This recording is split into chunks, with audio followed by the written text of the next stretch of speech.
ሬድዮ ኤረና ናጻ ድምፂ ኤርትራውያን ሬድዮ ኤረና ናጻ ድምፂ ኤርትራውያን عزوز سلامتنا تقبلوا أبستفلا لي كرنعة عالم كينكم نمدبات ريدي إرنا اتكتاتلو زخبركم سمعتنا نيلوم ربو عسران سلستن لكاتيت كل التشعن عسران كلتن فنوى ريدي إرنا كموترو بزينا يجمر فلما أرستاتو حالوا بحر إيطاليا أستاشد الشميت السدتينياتات كامنا متحل حدقا 5 حانة قليتو بريزدنت سالفاكير ميارديت بجزاء فقادو سلطانو قدف تاوعيت قريبو حوتنا يمن أبلعلي معرفو نفرت جزان متقعتك كايدو راديو إيرنا ناصا دمص إرتراويان علتاو زينا حالوا بحر إيطاليا أبزز حلفة معالتات أستاشد شميت السدتينياتات كاب حدقا متحل كمزد حانة أهقراوين معكنا زينا حبيران كابزوم زيغاتا استفلاليا هاجرا زخونو سدتينياتات 59 تحت عدمه هصانات كم زركبوم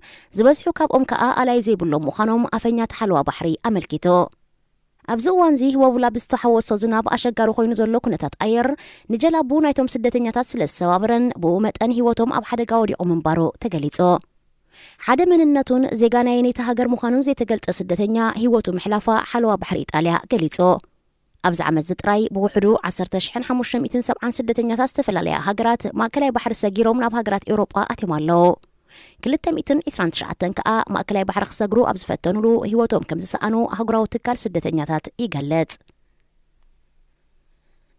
بريزدنت دو السودان سالفاكير ميارديت سلطانو بفقادو خغدف تصاوعيت كم زقربلو كابت هاجر استفنو زينا أملكيتو أو تهدراو قديات أمخار بريزدنت زنبرة دانييل أكوت مس غازيطنياتات هاجرو أب زكايدو قالمت أيق سالفاكير نحيالو عامتات أب سلطان ጸኒሑ ክነሱ ንህዝቡ ግና ዝጭበጥ ለውጥ ይምጻን ስለዚ ስልጣኑ ብገዛእ ፈቃዱ ክገድፋሉ ኢሉ ሚኒስተር ምክልኻል ዝነበረ ኮልማንያንግ በወገኑ ኣብ ዝሃቦ ቃል ንደቡብ ሱዳን ናጽነታ ከም ትጎናጽፍ ጌርና ኢና በድሕሪኡ ግን ናጽነት ዲሞክራሲን ህንጸትን ናይ ምምጻእ ስልጣን ንሓድሽ ወለዶ ክግደፋሉ ኢሉ كلتيوم زوم لعلو السب سلطان منغست زنبرو اب اوان قالسين محرار دو السودان اب غودني بريزدنت سالفاكير كوينوم تقاليسوم يوم ابز اوان غنا سالفاكير طروتا وصيو ولقاو هيوتو زمرحل اواني بصح زلو بمبال ريتوم هيبوم ناب سلطان كملسو دليت انتلوم بغازيطنياتات ابستحتتو اوان كلتيوم ابزحبو ملاش سالفاكير ندو السودان زبركتلا كم قرسين ولودوتات بصبو كتقاسي دليتنا بمبال سلطان ناي محاز مدب كم زيبلوم غليصوم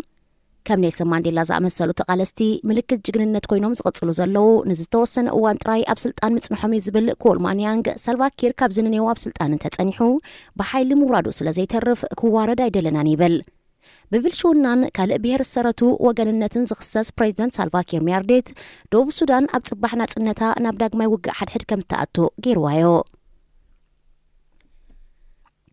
حيلتات حوتنا يمن أب سعود عرب زغبرو متقعت سب ألبو نفرتي بوحدو 16 سبات بخبيدن فوكسن كم زقصلو منغستاو معكنا زينات هاجر غليصن نت متقعت زفصما سب ألبو نفرتي كما عرفو نفرت كتماسن عستبغسا مخانن زغلصو سب سلطان سعود عرب إلام أن أب جزان زركب معرفو نفرت نغوس عبد الله معناو منبارو غليصوم مدبر تلفزيون إخباريا ناي سعود عرب اتوم اب ايربورت زقصلو غياشو زيغاتا استفلاليا هاجرات مخانوم غليصا حوتي أوشت إزغلت سامنتات إذن خلاي أوانيو نا معرفو نفرت جزان ناي سب ألبو نفرت متقعتي زقبر زلو بالسعود عرب زمراح لفنت هاجرات عرب وغنو أب استفلالي قزقاتات يمن أب زقبرو متقعتي قول 10 عمت قولعات تركبهم حيالو سلاموين سبات كم استقتلو حكاين بزيدوب قليصو اتهاجرو تكال أم محبراو مرخبيتات أب زرقحو حبريتا حيلتات لفنتي متقعت نفرتن كبيد براتن كايدون كلو ناوت هادراو إلا ماتات رايزة القرب زي مخانو حيالو سلاموين سبات يقدو مهلاوم أملكيتو بسوني إسران حدن لكاتي تراي حانت نفس تصرقوا لنستيت تركبهم 10 سبات قوسيلوم أب حكمنا تعقبهم مهلاوم قليصو زخبركم سمعتنا زينا أبسفتي مولو راديو إيرنا ناصا ድምፂ ኤርትራውያን ሬድዮ ኤረና ናጻ ድምፂ ኤርትራውያን ዳግማይ ሰላምታና ተቀበሉ ክቡራት ሰማዕትና ካብ ዝቀጽሉ ብዓወት ኣረጋይ ዝዳሎ ኣፍሪቃ ኣብ ሶም ዝኽርበልኩም እዩ ሰናይ ምክትታል ሬድዮ ኤረና ናጻ ድምፂ ኤርትራውያን ሬድዮ ኤረና ናጻ ድምፂ ኤርትራውያን ኩናት ነፈርቲ ኤርትራን ኢትዮጵያን ن30 ዓመት ድሕሪ ዝተኻየደ ብረታዊ ቃልሲ ንኤርትራ ዝገዝእ ዝነበረ ስርዓት ደርጊ ኢትዮጵያ ብ24 ጉንበት 1991 ተሳዒሩ ክወፅእ እንከሎ ኤርትራ ድማ ኣብ 1993 እወ ወይ ኣይፋል ንናጽነት ዝውስን ረፈረንደም ብምክያድ ብ99.9 እወ ንናጽነት ዝብል ውፅኢት ድሕሪ ምምዝጋቡ ብወግዒ ነጻ ሃገር ኮይና ኤርትራን ኢትዮጵያን ጽቡቕ ዝምድና ብምምስራት ብሰላም ተጎራቢተን ክኸዳ ብምጽናሕ ኣብ 1998 ብሰንኪ ባድመን ካልእ ከባቢታትን ተወሊዑ ናብ ዝተባህለ ናይ ዶብ ምስሓብ ክልቲአን ሃገራት ን2 ዓመት ኣብ ዝቐጸለ ደማዊ ኩናት ተጸሚደን ኣብቲ ካብ ጉንበት 1998 ክሳብ ሰነ 2000 ዝተኻየደ ኩናት ኣብ እዋኑ ብክልቲኡ ወገን ብዛዕባ እቲ ኩናት ዝውሃብ ሓበሬታታት ነይሩ እንተኾነ ብዛዕባ ብነፈርቲ ኩናት ዝግበር ዝነበረ ግጥማትን ነፋሪት ምስ ነፋሪት ዝግበር ዝነበረ ብዶክፋይት ዝፍለጥ ረጽምን ብዙሕ ኣይተነግረን ኣብዚ ቅንያት እዚ ሓደ ሾው ታይም 112 ዝተሰመየ ንታሪክ አቪዬሽን ብፍላይ ድማ ኩናት ነፈርቲ ኣብ ምምርማር ዝነጥፍ ማዕከን ብተንቀሳቐሲ ስእሊ ኣሰኒው ኣብ ሞንጎ ኤርትራን ኢትዮጵያን ዝነበረ ኩነታት ኩናት ነፈርቲ ክቐርብ ፈቲኑሎ እቲ ቀሪቡ ዘሎ ተምሳል ሙሉእ ሓላፍነት ዝወስደሉ እቲ ዘቕረበ ሾው ታይም ኮይኑ ንምዝኽኻሩ ኣገዳሲ ኮይኑ ስለ ዝረኸብናዮ ኣብ መደብ ኣፍሪቃ ኣብ ሰሙን ዝከነቕርቦ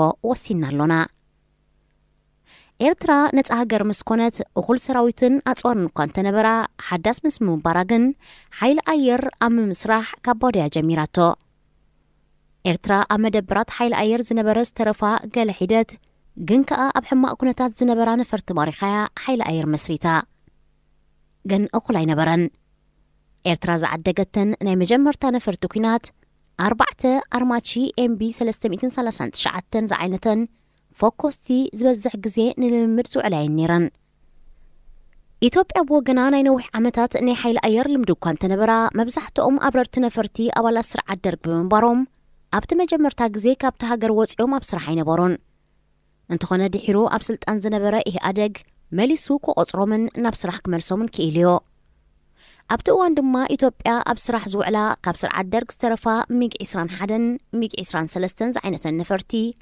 ኤምኣይ 8 ኤምኣይ 24 ዝተባህላ ሄሊኮፕተራት ነይረናኣ ዶባዊ ኩናት ምስ ጀመረ ካብ ዶብ ሓሊፋ መጀመርታ ኣብ ልዕሊ ከተማ ኣስመራ መጥቃዕቲ ዘካየደት ኢትዮጵያ ነይራ ብ5 ሰነ 1998 ሚግ 23 ዝዓይነተን ነፈርቲ ከባቢ ሰዓት 2 ፈረቓን ድሕሪ ቀትሪ ንማዕርፎ ነፈርቲ ኣስመራ ጥቅዐን ነቲ መጥቃዕቲ ከካይዳ 4 ነፈርቲ እኳ ተበጊሰን እንተነበራ እተን ክልተ ብቴክኒካዊ ጸገማት ንድሕሪት ከም ዝተመልሳ እተን ክልተ ግን ቦምብ ክትኩሳ ከም ዝኸኣላ ተፈሊጦ ሓደ ካብተን ነፈርቲ ዝተደርበየ ቦምባ ከይተተኮሰ ከም እንከሎ ሓደ ቦምባ ድማ ሃንገር ሃሪሙ ላዕለዎት ኣዘዝቲ ሓይሊ ኣየር ኤርትራ ንስክላ ተሳሒቶም ግብረ መልሲ ናይዚ ሓይሊ ኣየር ኤርትራ 4 ኣርማቺ ኤምቢ 339 ብምብጋዝ ናብ ርእሰ ከተማ ክልል ትግራይ ከተማ መቐለ ኣምሪሖም ሓደ ካብ ኣብረርቲ መስራተ ሓይሊ ኣየርን ሓለቓ ስታፍን ዝነበረ ብሪጋደር ጀነራል ሃብተጽዮን ሓድጉ ነይሩ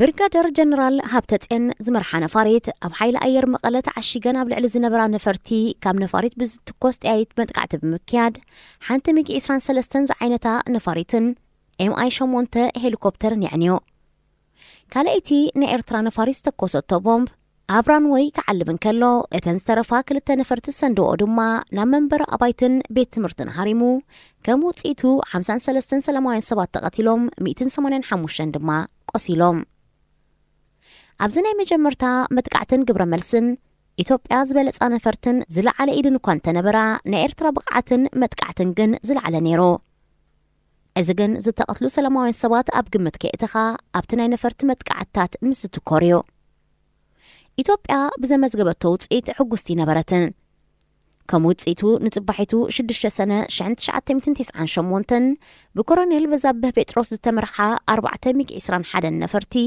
ናብ ከተማ ኣስመራ ኣምሪሐን እተን 3 ዝተሰከምኦ ቦምባ ደርቤን ከይደን በዛብህ ጴጥሮስ ግን ተመላሊሱ ዒላማ ካሃርም ፈቲኑ ዝሰንደዎ ቦምባ ድማ ኣብ ሃንገር ወዲቆ ሚግ 21 ዝዓይነታ ነፋሪት በዛብህ ጴጥሮስ ካብ ባይታ ብዝተተኮሰ ጸረ ነፈርቲ ተሃሪማ በዛብህ ካብ ነፋሪት ወፂኡ ብጃንጥላ ክወርድ እንከሎ ነፋሪት ተቃጺላ ንሱ ድማ ኣብ ከባቢ ዓድቀ ተታሒዙ ንሱ ኣቐዲሙ ኣብ 1984 ኣብ ሜዳ ኤርትራ ብተመሳሳሊ ነፋሪቱ ተሃሪማ ብምባራ ንኻልኣይ ግዜዩ ተታሒዙ።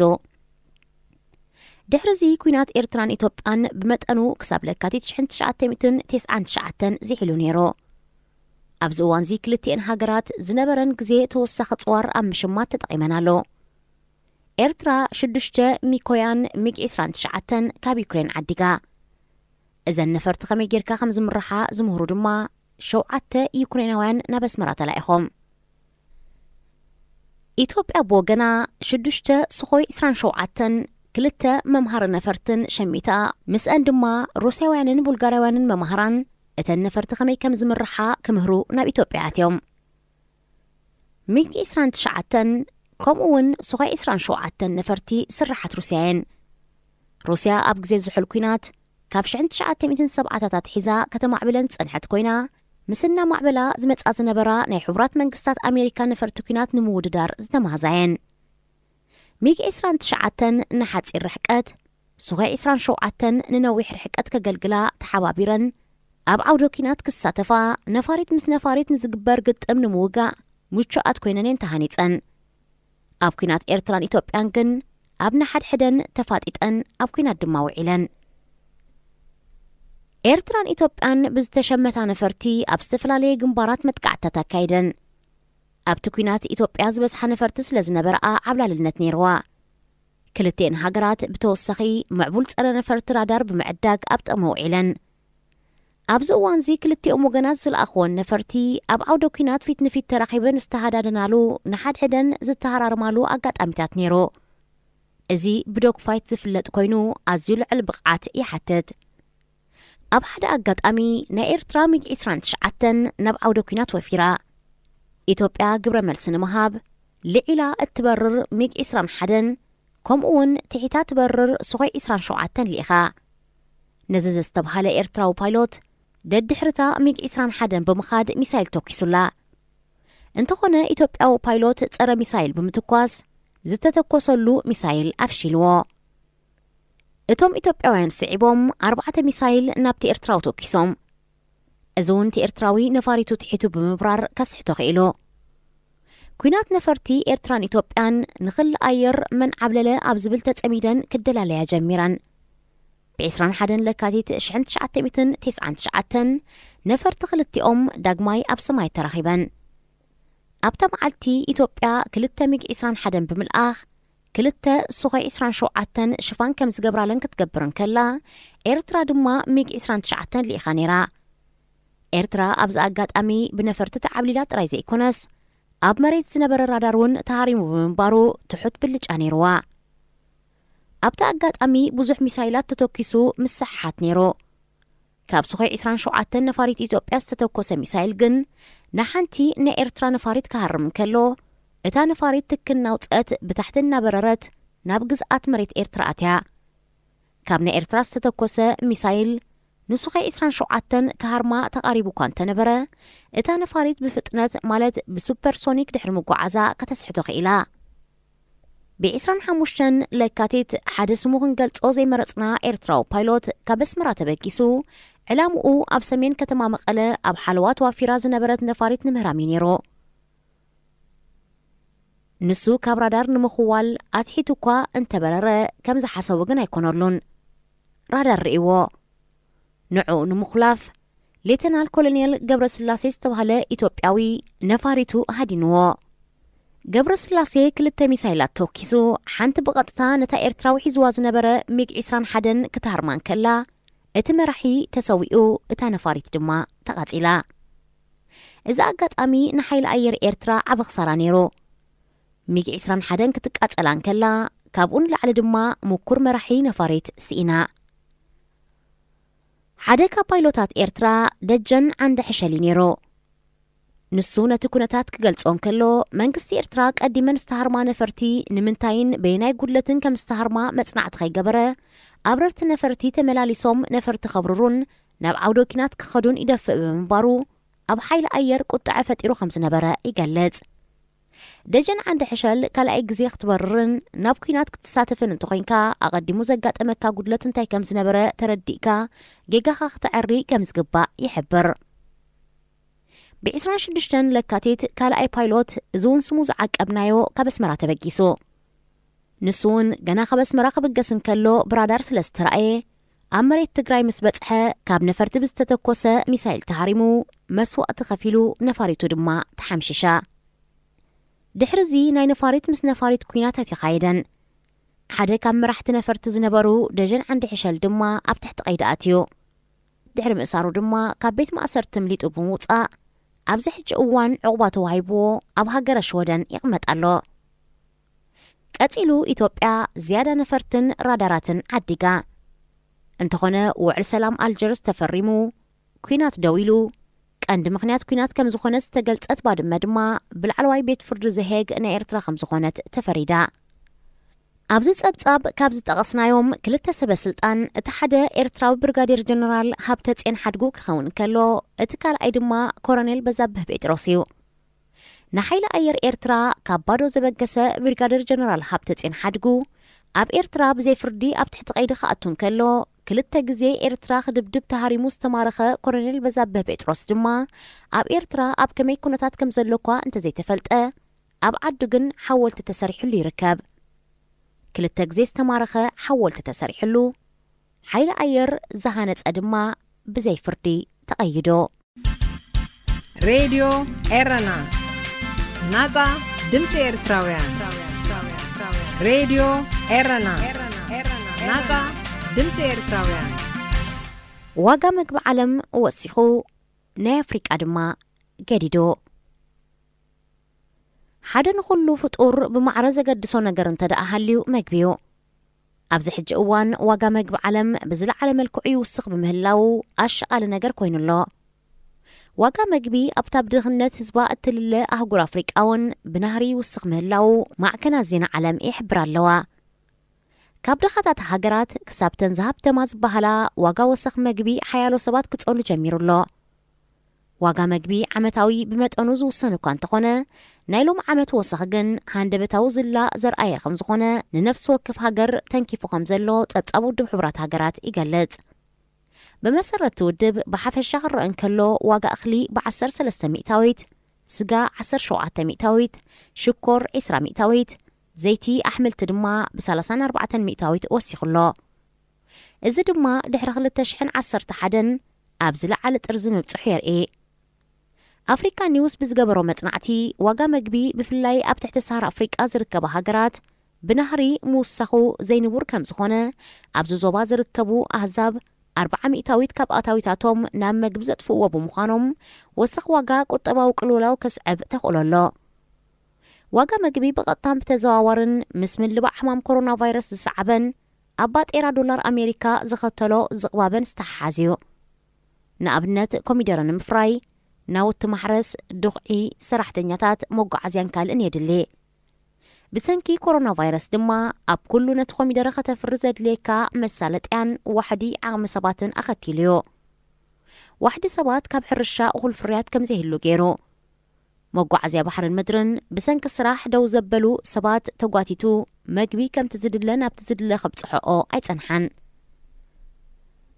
ምልባዕ ሕማም ኮሮና ቫይረስ እናዝሓለ ብምምጽኡ ናይ ሰባት ምንቅስቓስ ናብ ንቡር ኣብ ዝምለሰሉ ዘሎ እዋን ጠለብ ቀረብ ብምዝያዱ ዋጋ መግቢ ክንህር ካብ ዝገበሩ ረቑሒታት ሓደ እዩ። ዋጋ መግቢ ብፍላይ ኣብ ትሑት ኣታዊ ዘለዎምን ዝበስሐ ኣታዊኦም ናብ መግቢ ዘውዕሉ ኣህዛብ ዝርከቡለን ሃገራት ፖለቲካዊ ዘይምርጋእ ክኽትል ከም ዝኽእል ነዚ ተረዲአን መንግስታት ምትዕራይ ክገብራ ከም ዝግባእ ማዕከን ዜና ኣፍሪካ ኒውስ ትሕብር።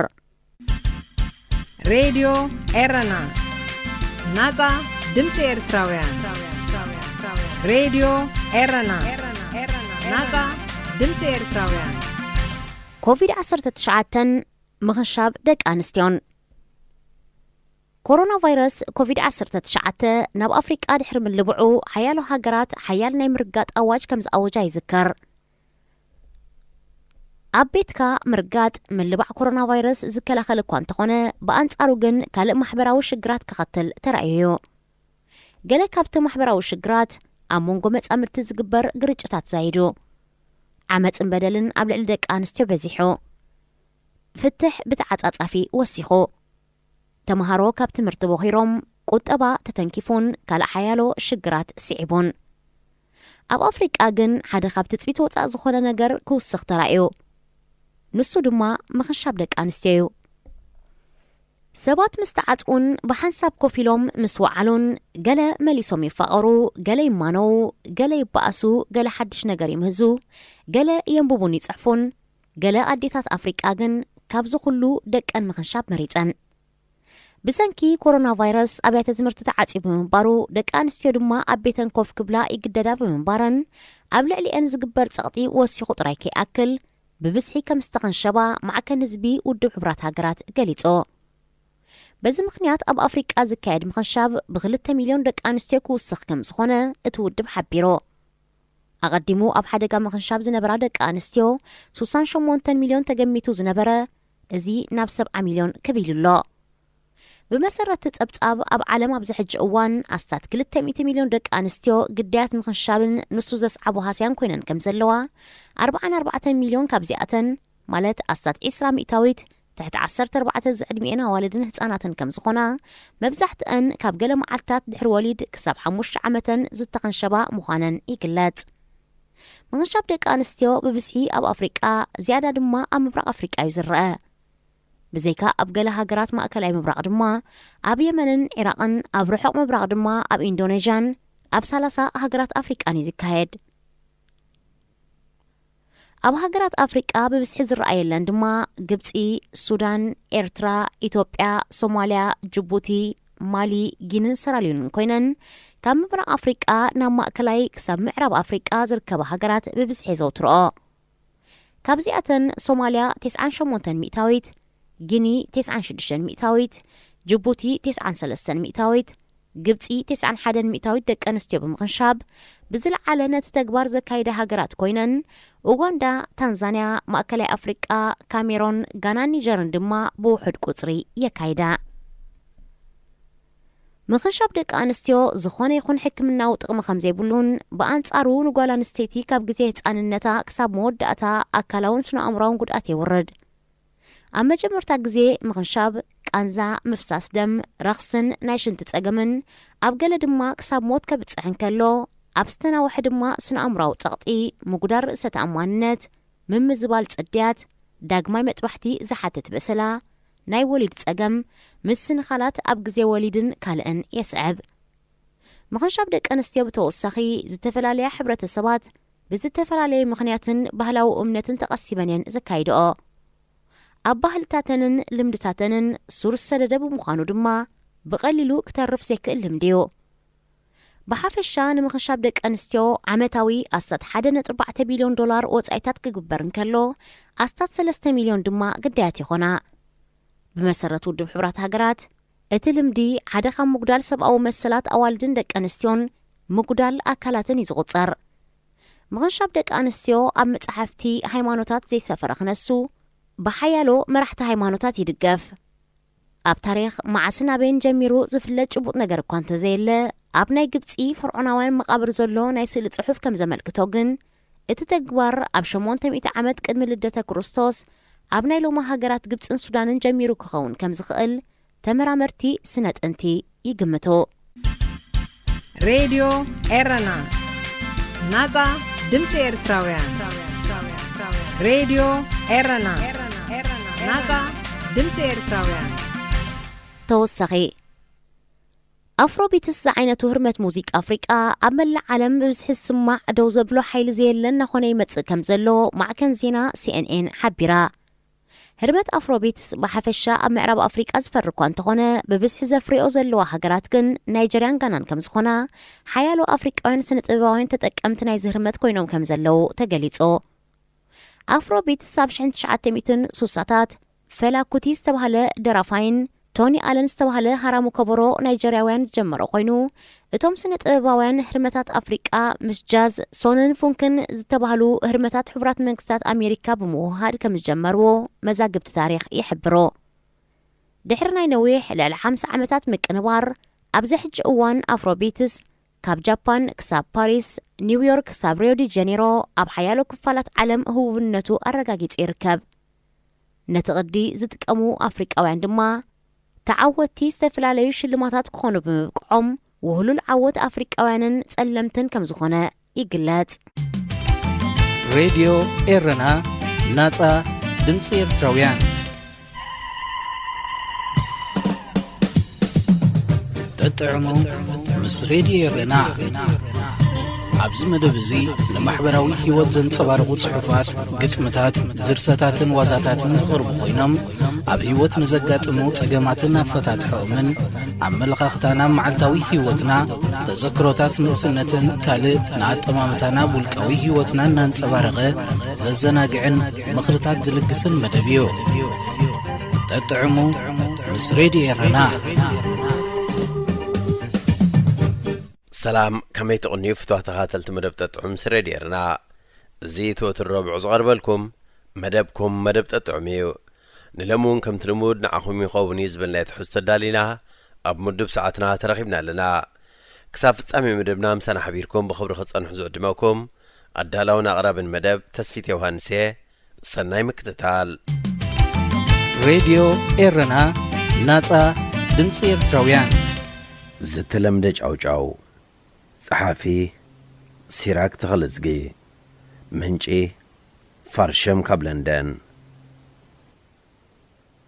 حد أوان أبتي كاب سيداو زعدل مبراهتي أسر دانيان سرسعيبو خيس أنتلوز فرحالوز نبرا أوان كباب سرحي جنيرتر زي بلو تكال كخصاصيو زب المبرحي سمحالا لفيز مصر نيرو أبحانتي هكتار زي تملق أزعو 10 جنراترات تولي عن كقعرة مرأي ترى نقاريو كبيب كام مبلع مبر كبيب كام مسرح زي لما دحبرة السبكوين مبر بحانت جنراتر كم من جزء خلص عاتيو كاب 10 جنراترز كفافل نيرو جنراترات قعرة سبدما كم ذهبوا مع التو قداي فسم أنا زن جنراترات تولي عن كلوا بزي زخونة أقم متحفي كنببايت قمن بربشات دمسي كابزي حاسبون نويح غير نيري اتن جنراترات ابز افعالو غزيغن بكونتالات زمزن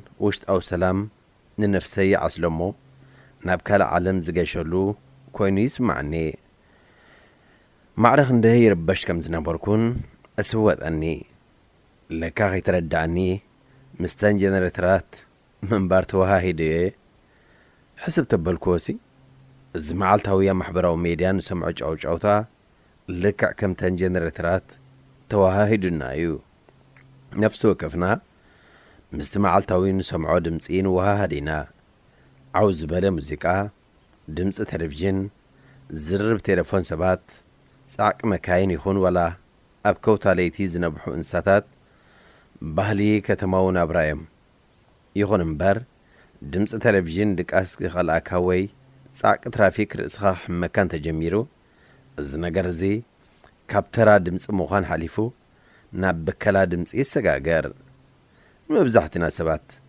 بكلا زبلار استي مستفطرون صغاتاتن طرايس تاحسر كوينو كويس معنا يخون مبر تفطراوي رمتا ناي هيوت زربش دمسي حد خابتم زعبيو بكلتي زبل معرقيس كم بكلا دمس مالت أبعوتا دمسو ويقبا بفراري وزي تفطراو بحري زلو دمسي ويج أوتان مقلاز زوهب سميو أنببتي كابزي مخانا سلعلي اتزبزحي نابانا زبزح فريات بملكع دمسي تماليو أب إذننا زعلب دلالو الزعين الدمسي خوينن زقلقلا كم يوتيوب تيك توك فيسبوكن كالن زعم السلام محبرو ميديا تدما نربحو انكبلا نأزانا أما بكالي واسعا إذا أنا زاربو لزلخو كم محبرو ميديا زمنشو بكالا ناي دمسن كالو اتلمودات بكالاتات دمسن زسعبوو حاسياتات بقليل زقموتو خمزيكونو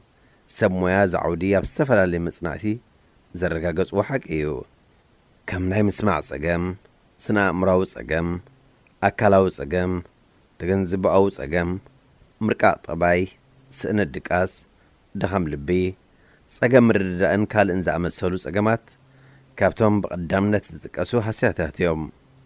ወግሐ ጸብሐ ዝስምዑና ብሓሳብና ናብ መደበር ዘግሽና ድምፅታት ደርፊ ዝሰግኦም ረብሻታት ላይፍ ዝበሃሉ ነውፅታትን ካብ ንፍቅር ውሑድ ኣይገበርናን ዘይፍቕሪ ምልምማድ እዩ። ነዞም ረብሻታት ዕረፍትን ዓቐንን ብዘይብሉ መጠን ደጋጊምና እንተኸሊስናዮም ናይ ሕማምና ዘይኮኑሉ ኣብነት የለን።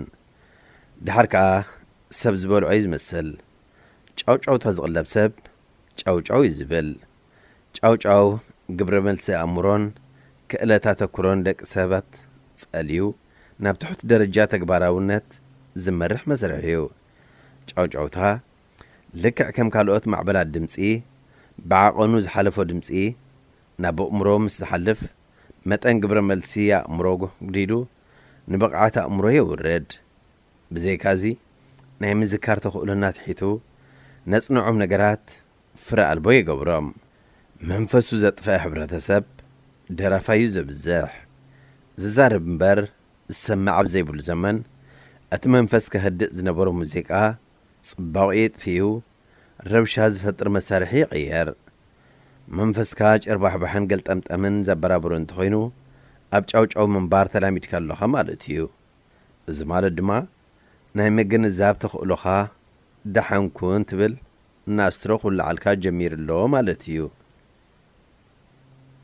ጸሓፊ ሲራክ ተኽለዝጌ ሬድዮ ኤረና ናጻ ድምፂ ኤርትራውያን ነገራት ምስ ረሰኑ ይዝርግሑ።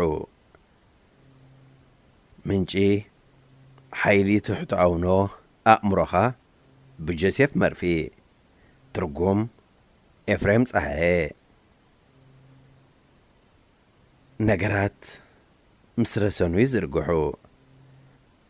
እዚ ኣብ ዝኾነ ቦታን ሰዓትን ኣብ ትሕቲ ኩሉ ኩነትን ሓቂ እዩ። ሓንቲ ቁራጽ ኣቻዮ ከተርስን ትኽእል ኢኻ። እቲ ኣቻዮ ኣብ ቻይና፣ ኤርትራ ወይ ህንዲ ትርከብ ብዘየገድስ ክዝርጋሕ እያ። እዚ ኣድማሳዊ ሓቂ ነገራት ምስ ረሰኑ ይዝርግሑ ዝብል እዩ። ዝኾነ ኣብ ትሕተውናኣዊ ኣእምሮኻ ዝቐረጽካዮ ወይ ዝተመሰጥካዮ ዘበለ ኣብ ጽፍሒ ህዋ ከም ተመክሮ ሃዋህውን ፍጻሜን ኮይኑ ይግለጽ እዩ። ከምኡ ድማ እዚ ኣድማሳዊ ሓቂ እዩ። መሰረታውያን ሕግታት ወይ መትከላት ናይ ኬሚስትሪ፣ ፊዚክስን ቁጽርን ካብ መሰረታውያን ሕግታት ናይ ትሕተውናኣዊ ኣእምሮኻ ይፍለዮም ኢልካ ክትሓስብ ኣይግባእን። ጸሎትካ ይምለስ እዩ። ምኽንያቱ ትሕተውናኣዊ ኣእምሮኻ መሰረታዊ ሕጊ ወይ መትከል እዩ። መሰረታዊ ሕጊ ክብል ከለኹ ሓደ ነገር ዝስራሓሉ መንገዲ ሕጊ ብዛዕባ ተዓያ ሓደ ነገር ዝገልጽ መምርሒ ማለት እየ። ንኣብነት መሰረታዊ ሕጊ ወይ መትከል ናይ ኤሌክትሪክ ካብ ዝለዓለ ናብ ዝተሓተ ምልኣት ኤሌክትሪክ ይሰርሕ። ነዚ መሰረታዊ ሕጊ ኤሌክትሪክ ክትጥቀመሉ ከለኻ ኣይትቕይረን ኢኻ። ትሕተውናኣዊ ኣእምሮኻ መሰረታዊ ሕጊ ኮይኑ ብመሰረት ሕጊ እምነትካ ይሰርሕ። እምነት እንታይ እዩ? ስለምንታይ ይሰርሕን ብኸመይ ይሰርሕን ክትፈልጥ ይግባእ።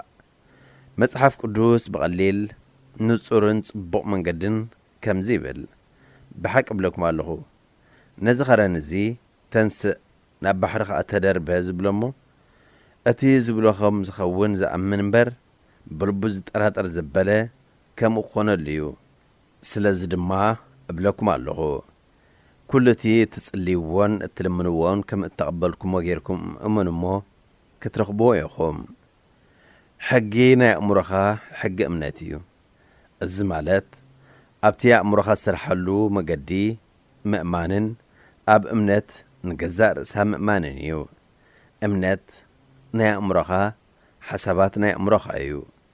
ኩሎም ተመክሮታትካ፣ ፍጻሜታትካ፣ ሃዋህውካ፣ ተግባራትካን ግብረ መልሲ ናይ ትሕተውናኣዊ ኣእምሮኻ ንሓሳባትካ እዮም። ክዝክር ከለኻ እቲ ተኣምኖ ዘለኻ ነገር ዘይኮነ እንታይ ደኣ እቲ እምነት ኣብ ገዛእ ኣእምሮኻ ዘሎ እዩ። እቲ ውፅኢት ዘምጽእ ኣብ ጌጋ እምነት ኣጉል እምነት ግምትን ፍርሕን ምእማን ኣቋርጽ ኣብ ፈጺሞም ዘይልወጡ ዘለዓለማዊ ከውንነትን ሓቅነትን ህይወት ምእማን ጀመር። دحار نلعلي نقدميت ناب أملاخ كتكيريها صولتك بمسارة أدماسة وحقي تكبارن مسل تكبارن كملاسيو حسابات زمع بالزلو فلماي تكباريو ملسة تكبارك ملسي كاب تحتونا قوي أمرخا خوينو مستبهرينا حسابات كازسانيو نأمرخا بأمر وهدات تعنا سنيت سلامنت بقدليتن ملايو أبهيوت كون تأمرات كفت أميو منشي حيلي تحتونا قوي أمرخا بجوزيف مرفي ترجم إفريم صحيح راديو إيرنا ناتا دمسي إرتراويان نولدك أبناء حق عالم منبار التدالو من قدتات نحاسي 14 كلتشان إسران حدن بفتوي والدزجي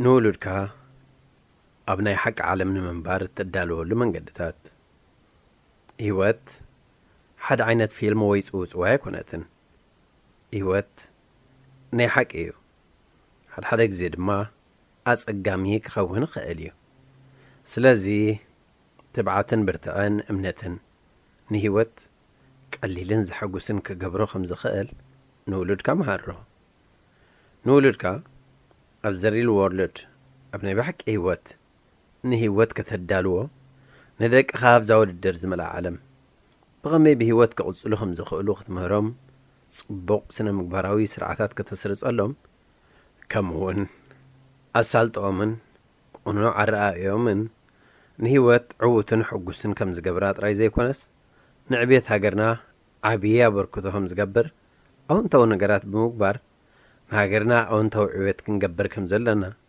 كتمهرم لكا نغلع كل نقر مقبر مس عبيو زد اليوم نهيوت كقلت هيهبو مني انتو نقن أب مدري ميزان كاخت حلو اتخقل بخميخة ندك خاخت كان خنم كلخا أبني حق على مدلاو أتسقهم يكونن ولدك برؤسوك مرح نمحجازن نبص حنا زمرح قليل نجرات معلتوي كتجبرت خاليها حدا حلفنتن تحتاتنتن هبهم حدا غابتي إذا كولج زي جات أمه لمود بدهتات أتمنى جزاء رأسهم نمرج أتاتهم ملؤ بملؤ بحتى وحلفنات كرئيو سلازد اليوم نهيوت وين نهيوت كولج وين نهيوتهم ملؤ بملؤ زي ترالو حدث تمهاريو كم حقكوا سرحت نياتات كولج نولدي بزعباتي مسدوك زقات قديات كدول لهم كلو وبزحت اجزي ولدي ناتس اقامن مفتاح كتحاورهم زي دليو ايه قداس نبهريات ولدهم كقلصوا لهم وهي كابت سقامتي نبيت مرتيخ وقسوخم زدليو تجنزي بوميم ازغا نتناي حق سقام عبيتك حلفنات كم زي بالكان تحطت النات كم زي بالكان زريو كلته ننوح اوان زمهارو قبروام أبزح زدن نقرات اللو مستوهبو زلوهم تمهارو كتراخب تخاليها زغا بغمي أكادامي أكتوم بيتمرتي كمون بتولدكا أبنايك في العمتات تكاملو بهلاو موديل غيركا زقبرز أوتاتات زغير حد شكر أربايو يغنم بر كابتي بيتمرتي تسرحلو موديل كاون لعلي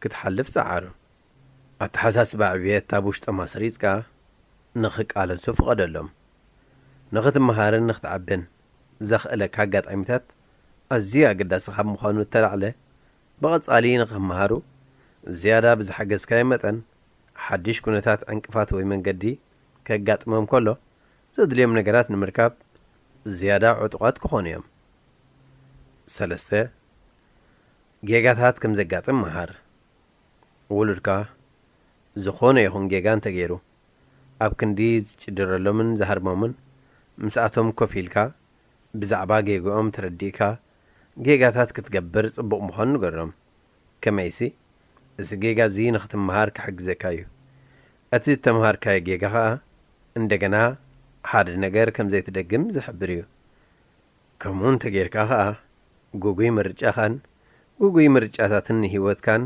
ንመጻኢኻን ክጸልዎ እዩ። 4 ግዜ ብኸመይ ከም እትነግር መምሃር። እዚ ቀሊል ግን ከዓ ብውሕሉል መንገዲ ተዋህበ ምኽሪ ንደቅኻ ግዜ ንኽነግሩ ንኽትምህሮም ክሕግዘካ እዩ። 2 ቢያትታት ናይ ወረቐት ውሰድ። ንደቓይቕ ዘመልክት ቁጽርታት ጸሓፍ 0 5 10 15 ወዘተ። ኣብታ ቀዳመይቲ እጽሓፍ ብድሕሪኡ ካብ 1 ክሳብ 12 ቁጽርታት ጸሓፍ። ነቲ ካልእ ቢያትታት ከዓ ንእሽተ ቆሪጽካ ግበሮ። ነቲ በቐዳማይ ቢያትታት ኣብ ትሕቲ እቲ ካልኣይ ኣቕምጦ። ነቲ ቢያትታት ንምትሕንፋጽ ሸኻልን 2 ናይ ወረቐት ፍላጻታትን ተጠቐም። ኣቀማምጣ ፍላጻ ቀይርካ ሓደ ቆልዓ ሰዓት ኣየናይ ምዃኑ ከንብብ ሕተቶ። ሕጂ ኣብ መንጎ ደቓይቕን ሰዓትን ዘሎ ምትእስሳር ብቐሊሉ ከተርኢ ትኽእል እያ። ነቲ ደቓይቕ ኣብ ትሕቲ ሰዓታት ከም እትሓብአ ንምሕባር እቲ ላዕለዋይ ክፋል ናይ ሰዓት እፀውዎ። 5 ጽኑዓት ኩኑ። ንውሉድካ ድሕሪ እትወሰነ እዋን ብኣእምሮኣውን ብኣካላውን መዳይ ዱልዱል ክኸውን ከም ዘለዎ መሃሮ። ከመይሲ ህይወት ኣጸጋሚ ኩነታት ስለ ዘምጽኣላ ኩሉ ሰባት ጸጋሚ ኩነታት የጋጥሞ እዩ። ስለዚ ንነፍሲ ወከፍ ኩነታት ከም ፕሮፌሰር ክዋጽኣሉ ኣለዎም፣ ትኺሎም ክቖሙም ኣለዎም። ኩሉ ሳዕ ድማ ንዓለምን ንኹነታትን ብፍሽኽታ ክገጥምዎ ኣለዎም። ኣእምሮኣዊ ብርታዓኻ ክእለትካን ክሳዕ ክንደይ ሕማቕ ይኹን ብዘየገድስ ብርግጽ ክወቅዕ እዩ። ኣብ ደቅኻ ድማ ኣረኣዮም ከቋርጹ የብሎምን። 6 ብዛዕባ እቲ ምስ ኣዕሩኾም ዝገብርዎ ባእሲ ብቕንዕና ተዛረቦም። ውሉድካ ምስ ፈታዊኻ ብዛዕባ ባእሲ ክበኪ ከሎ ሓቁ ከም ዝኾነ ማሕዛኣ ኸዓ ከም እተጋግየት ክትነግራ ባህርትካ ክኸውን ይኽእል እዩ። ውሉድካ ብንጹር እንተተጋጊግና ነዚ ንዓኣ ወይ ንዕኡ ክትገልጸሉ እትኽእል ሕያውነት ዝመልኦ መንገዲ ረኸብ። ፈጺመ ይጋገን እየ ዝብል ኣተሓሳስባ እንተዳልዩካ ኣብ ናይ ሓቂ ዓለም ኣይሕግዘካኒ። 7 ጸኒኢልካ ስምዐዮም። ውሉድካ ንርእይቶኦም ክፈልጥዎ ኣገዳሲ እዩ። ኣብ ቤትና ኣብ ማእከል ስድራ ቤትና ኢና እንኣምን። እዚ ማለት ድማ ኩሉ ሰብ ድምፂ ኣለዎ ማለት እዩ። ንደቅኻ ቦታን ግርማን ሃቦም። እናዓበዩ ክኸዱ ከለዉ ኣንፈቶም ክመርሑሉ ዝኽእሉ ብዙሕ ነገራት ኣሎ። ምስ ደቅኻ ብጉህዶ ምዝራብ ኣዝዩ ገዳሲ እዩ። ናባኻ መጺኦም ከም እትሰምዖም ክትፈልጥ እትኽእል ድልዱል መሰረት ክትሃንጽ እንተ ደኣ ኾይንካ እዚ ነቲ መምርሒ ንኽትህቦምን ንኽሰምዖኻን ዘሎካ ርከብ ብዙሕ ክዓግቶ ይኽእል እዩ። ብፍትዊ ወልደዝጊ ሬድዮ ኤረና ናጻ ድምፂ ኤርትራውያን። ፍትዋ ተኸታተልቲ መደብና ብዘቕርምናልኩም ትሕዝቶ ዓጊብኩም ተዛኒኹም ክትኮኑ ተስፋ እናገበርና ናይ ሎም ትሕዝቶና ኣብዛዚምና ኣለና። ኣብ መደብና ዘለኩም ርእይቶ ይኹን ነቐፌታ ወይ እውን ክቐርበልኩም ትደልይዎ ጽሑፋት ምስ ዘሉ በቲ ልሙድ ኣድራሻና ናብ ሬድዮ ኤረና @gmail.com ወይ ሬድዮ ኤረና @yahoo.com ኢልኩም ልኣኹልና ክበጽሓና እዩ። ብተወሳኺ እውን ኣብ ፌስቡክ ተስፊት ዮሃንስ ብምባል ኣብ ናይ መልእኽቲ ሳጹን ክትገድፍለይ ከም ትኽእሉ ከዘኻኽረኩም ደሊ። ብዝተረፈ ብዝመጽእ ረቡዕ ኣብ ተመሳሳሊ ሰዓትን ብዝተፈለየ ትሕዝቶን ክሳብ ንራኸብ ጠጥዕሙ። ጠጥዕሙ ምስ ሬድዮ ኤረና። ኣብዚ መደብ እዚ ንማሕበራዊ ህይወት ዘንጸባርቑ ጽሑፋት፣ ግጥምታት፣ ድርሰታትን ዋዛታትን ዝቐርቡ ኮይኖም ኣብ ህይወት ንዘጋጥሙ ጸገማትን ኣፈታትሖምን ኣመለኻኽታና መዓልታዊ ህይወትና ተዘክሮታት ንእስነትን ካልእ ንኣጠማምታና ውልቃዊ ህይወትና እናንጸባረቐ ዘዘናግዕን ምኽርታት ዝልግስን መደብ እዩ። ጠጥዕሙ ምስ ሬድዮ ኤረና። ዝኸበርኩም ተኸታተልትና ነዚ ሰዓዚ ተዳልዩ ዝነበረ ሓፈሻዊ መደባትና ኣብዝ ፈጺምና ኣለና። ሬድዮ ኤረና ናጻ ድምፂ ኤርትራውያን